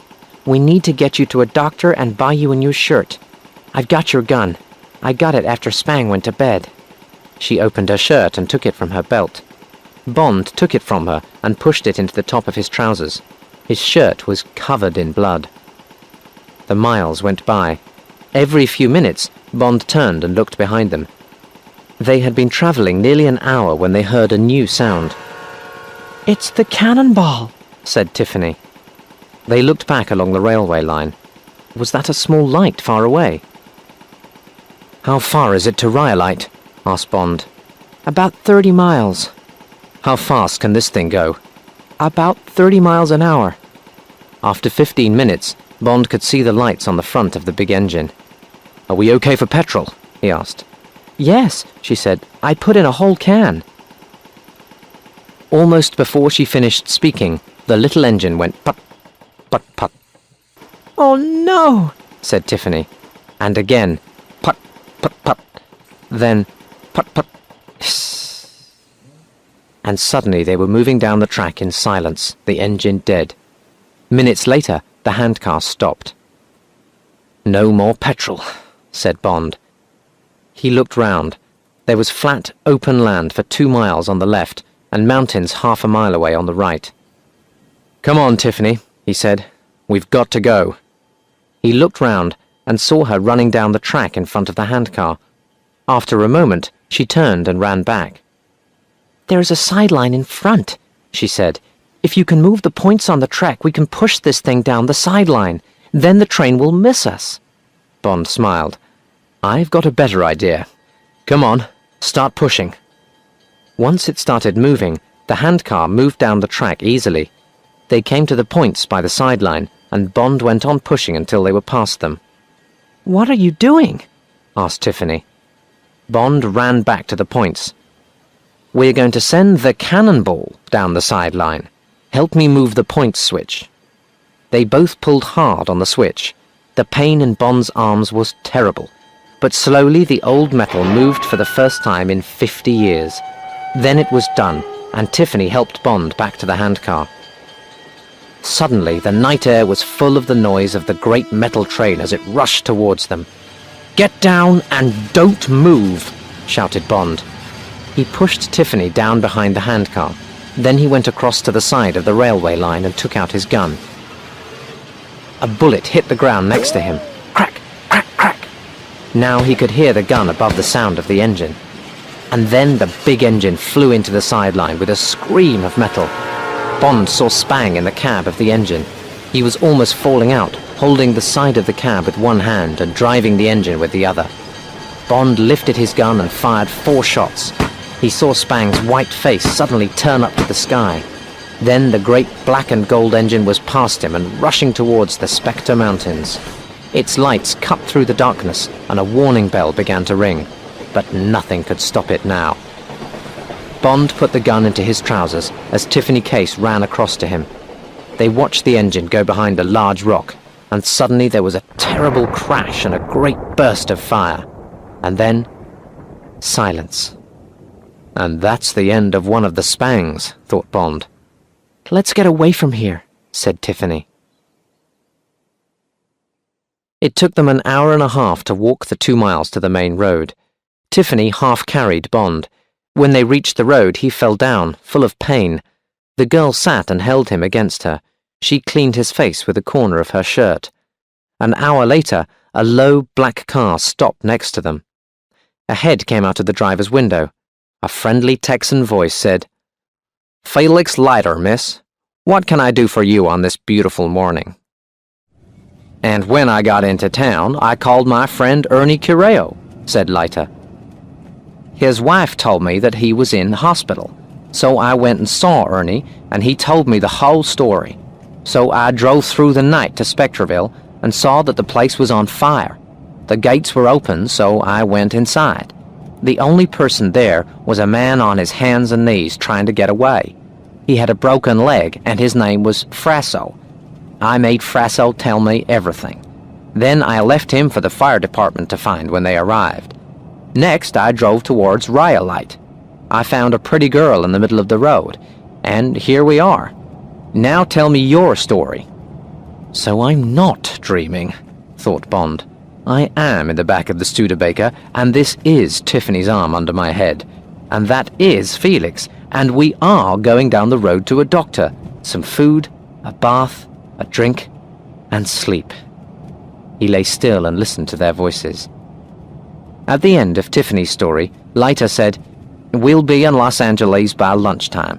Before that, we could stop at Olancha and get James to a doctor, but we must get you and James out of the country as soon as possible. Once the rest of the Spangled Mob finds you, they'll kill you. We need to get you on a plane to New York tonight and on your way to England tomorrow." "But who is this man Bond?" said Tiffany. "Is he a private detective?" "Ask him yourself," Bond heard Leiter say carefully. "Don't worry, he'll look after you." After that, Bond fell asleep. He woke up outside the house of Dr. Otis Fairplay in Olancha. The doctor cleaned Bond's cuts. Then he, Leiter, and Tiffany got some breakfast before they drove away again.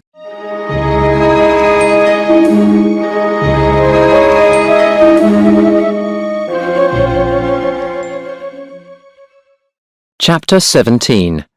On the Queen Elizabeth. The bar of the Beverly Hills Hotel in Los Angeles was dark and cool. There were new suitcases next to Bond and Tiffany. Bond wore his nice new Hollywood clothes and sat drinking his martini. There was a telephone on the table next to the drinks. Felix Leiter finished talking to New York for the 4th time that evening. He put down the phone. "My friends at the office have got you tickets for the Queen Elizabeth and a passport for you, Tiffany. The ship leaves from New York for England tomorrow night at 8 o'clock. They'll meet you at LaGuardia Airport in the morning. They went to get the rest of your things from the Astor, James." "Thanks, Felix," said Bond. "There is a report in the newspaper about the Spectreville fire," Leiter went on. "Nothing about Spang. My friends tell me that the police aren't looking for you, but the gangsters are. They'll pay $10,000 to the person who kills you.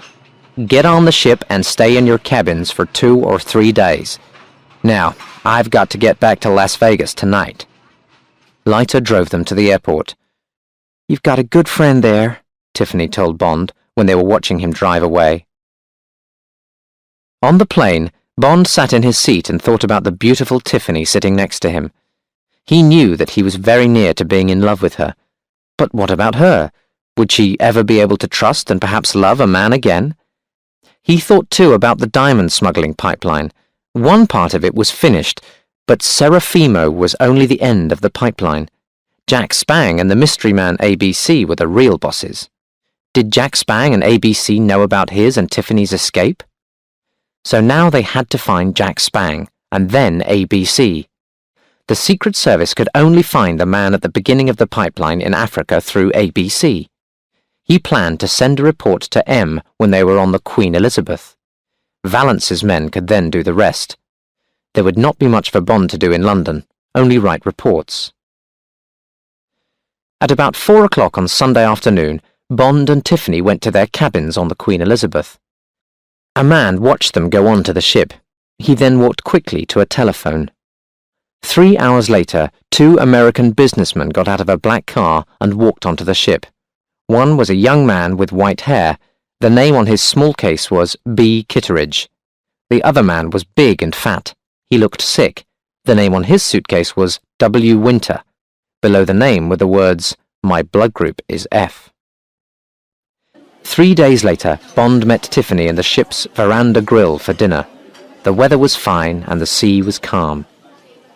"Now tell me, James," said Tiffany, "what do you do and who do you work for?" "I work for the government," said Bond. "They want to stop the diamond smuggling." "You're a sort of secret agent?" "Just a government worker," said Bond. "Okay," said Tiffany. They were silent for some minutes. Then she suddenly put a hand on his hand. "Listen, you Bond person, I love being here with you." "And I love being with you, Tiffany," said Bond. He paused, then went on, "Felix told me a little about you, about the attack." "Oh," she said. "Did he?" She began to shake a little. "Don't think about it," said Bond. "This is today, here and now, not yesterday or a long time ago. Tell me about your work as a dealer at the casino." She became calmer, and they talked about blackjack. "Now tell me about you," she said. "What sort of a woman do you like?" "Somebody who can make good sauce béarnaise," said Bond, smiling. He looked closely at her. "And she's got to have gold hair and blue eyes, and she must know how to play cards. The usual things." She laughed. "And would you marry this person?" "I'm almost married already. To a man. His name's M." Later, Bond took her back to her cabin, then went to his cabin and had a shower. Soon after, there was a knock on the door. A waiter came in carrying a small tray. "What's that?" asked Bond. "It has just come up from the kitchen," said the man. He went out and closed the door. Bond looked at the tray. On it was a bottle of champagne, a plate with 4 small pieces of steak, and a small bowl of sauce. Next to this was a note. It said, "Miss T. Case made this sauce béarnaise without my help. The chef." Bond smiled and filled a glass with champagne. He put a lot of the sauce on a piece of steak. He ate it, then he went to the telephone. "Tiffany?" He heard a little laugh at the other end. Then he said, "Well, you can certainly make wonderful sauce béarnaise." He put the phone down carefully.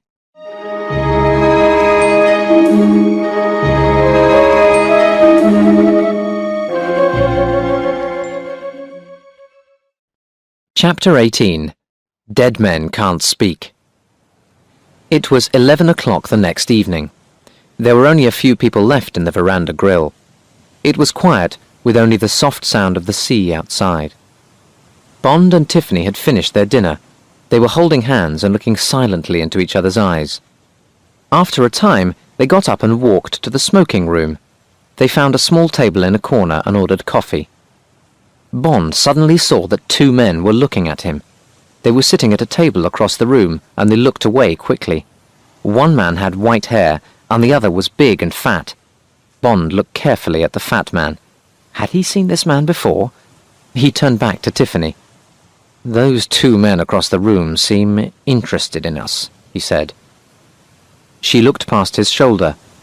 "They're not looking at us now. The fat man's sucking his thumb. The white-haired man just looks stupid."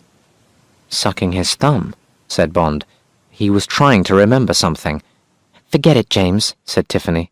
"Let's go." They finished their coffee and went down the stairs to the deck below. Bond put his arm round her, and Tiffany put her head on his shoulder. They walked in silence until they were inside Bond's cabin. Then Bond put his arms around her and said softly, "My darling." Bond woke up to the sound of the telephone. The last thing he remembered was the door closing after Tiffany had left sometime during the night. The telephone bell rang again.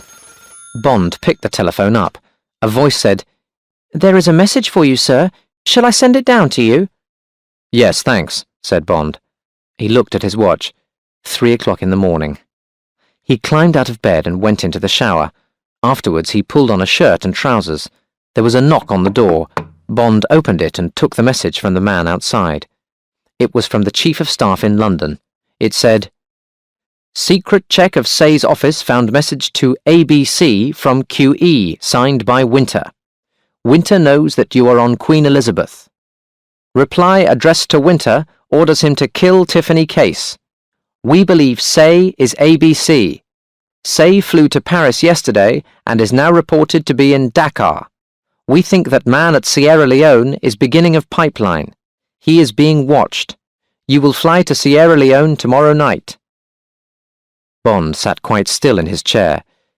So somebody from the Spangled Gang was on the ship. Who? Where? He quickly picked up the telephone and phoned Tiffany. He heard it ring once, twice, 3 times. Bond dropped the phone and ran to her cabin. It was empty. Bond tried to think. Would the man question her before he killed her? Would he try to find out what she knew about Bond? Would he take her to his cabin? But which cabin? Bond ran to his cabin and found the passenger list. Winter! Cabin A49. Suddenly he remembered everything. Winter! Wint and Kidd, the 2 men in hoods, the 2 men on the plane from London. Bond got his gun and pushed it into the top of his trousers. A49 was below his cabin. That helps, he thought. He opened one of the 2 round windows in his cabin and looked down. How far down was A49? More than 2 meters. The sea was calm and there was no wind. It's a hot night, Bond thought. Will one of their windows be open? He took the sheets from his bed and began to tie them together. He tied one end of the rope round part of the window. Then he threw the tied sheets down the side of the ship. Don't look up and don't look down, he told himself. Don't even think about it. His mouth was dry and he could feel his heart beating fast. Some minutes later, he felt the metal window of A49 beneath his feet. It was open. His foot told him that the curtains inside the window were closed. He climbed on down. There were voices inside the room. Suddenly, a girl's voice cried, "No!" There was a moment's silence, then the sound of a slap. It was as loud as a gun firing a shot. Bond pushed himself through the curtains and into the cabin. He crashed to the floor, rolled over, and came up with his gun in his hand. It pointed at a place between 2 men. "Who sent for you?" said the fat man calmly. He was sitting in a chair opposite Tiffany. She was sitting on another chair. She was naked except for a pair of pants. She looked at Bond, and her eyes were wild and frightened. The white-haired man was sitting on the bed. He smiled at Bond. "Tiffany," said Bond, "go into the bathroom and close the door, then get into the bath and lie down." She moved quickly to the bathroom and shut the door behind her. Now she's safe from bullets, Bond thought, and she won't see what I have to do. 48, 65, 86. The fat man said the words fast. Were the words an American football signal? The fat man suddenly threw himself onto the floor. The white-haired man started to roll off the bed and away from Bond. Bond fired his gun. A hole opened up just below the man's white hair. His body fell. The fat man on the floor had his gun half out of his trousers. Drop it and get up, ordered Bond. The fat man dropped the gun and stood up. He looked into Bond's eyes. He was afraid. Sit down, said Bond. The fat man turned and walked back towards his chair. He sat down. Suddenly, his right hand reached down the side of his leg and came up with a throwing knife. Crack! The bullet from Bond's gun and the knife went past each other in the air. The eyes of the two men showed sudden pain, but the fat man's eyes closed a moment later. He fell backwards with his hand on the hole in his chest. Bond's eyes looked down at the blood on the front of his shirt. The handle of the knife was hanging down from his shirt. He turned and looked out of the open window. Very slowly, his body started to relax. After a moment or two, he pulled the knife from his shirt and threw it out of the window into the darkness. He walked across to the bathroom. "Tiffany, it's me," he said, and opened the door. She was lying face down in the bath with her hands over her ears. He helped her out of the bath and stood with his arms round her. "You're hurt," she said. She took off his shirt and washed the cut on his chest with soap and water. Bond collected her clothes from the cabin and brought them back to the bathroom. "Get dressed," he said. "Then clean everything that you've touched. We don't want to leave any fingerprints." He went back into the cabin. For the next half hour he did everything very carefully. He held the gun over the hole in the fat man's shirt and fired a second bullet through the hole. Now there were smoke marks around the hole. Next he put the gun in the fat man's right hand. "You shot yourself," he told the dead man. He went across to the white-haired man and picked him up. He carried him to the window and pushed him through it. He looked back at the fat man. "You and your friend had a fight," he said. "You shot yourself after you threw your friend out of the window. That's the story. I hope the police like it when we get to Southampton." He cleaned his fingerprints off everything that he had touched, pulled the sheets off one of the beds, then went to get Tiffany. He had to get her back to his cabin without anyone seeing them, and then sleep, with her body close to his and his arms round her forever. Forever? He looked at the dead eyes of the body on the floor. They seemed to speak to him, saying, "Nothing is forever. Only death is forever."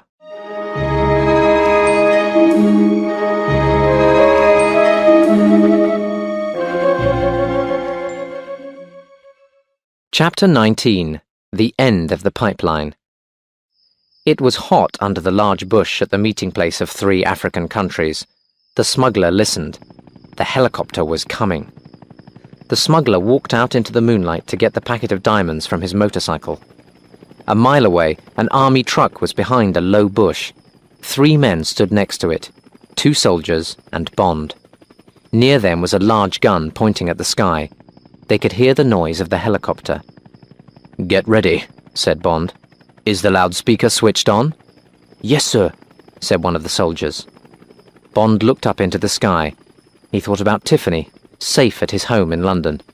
He wanted this job to be finished so that he could go back and see her again. The smuggler from the mines was also looking up. The helicopter came down and flew above his head. An arm came out and a torch flashed the code for A. The man on the ground flashed back B and C. Then the helicopter landed. The pilot started to climb out. He was wearing a flying helmet. "That's unusual," thought the smuggler, "and he looks taller than the usual pilot." "Have you got the stuff?" asked the pilot. It was an American voice. "Yes," said the man from the mines. "Where's the usual pilot?" "He won't be coming again. I am ABC. I am closing the pipeline." "Oh," said the smuggler nervously. He gave the pilot the packet. Suddenly, the pilot took a gun from his coat and shot the smuggler 3 times. The smuggler's eyes opened wide with shock. Then he fell to the ground and lay still. "Don't move or we shoot!" The voice from the loudspeaker came across the open ground. The pilot ran towards the helicopter and climbed in. The door crashed shut behind him. Moments later, the helicopter began to move up into the sky. Bond shouted, "Now!" He was sitting on the seat behind the gun. The two soldiers turned the gun towards the sky and Bond shot at the helicopter.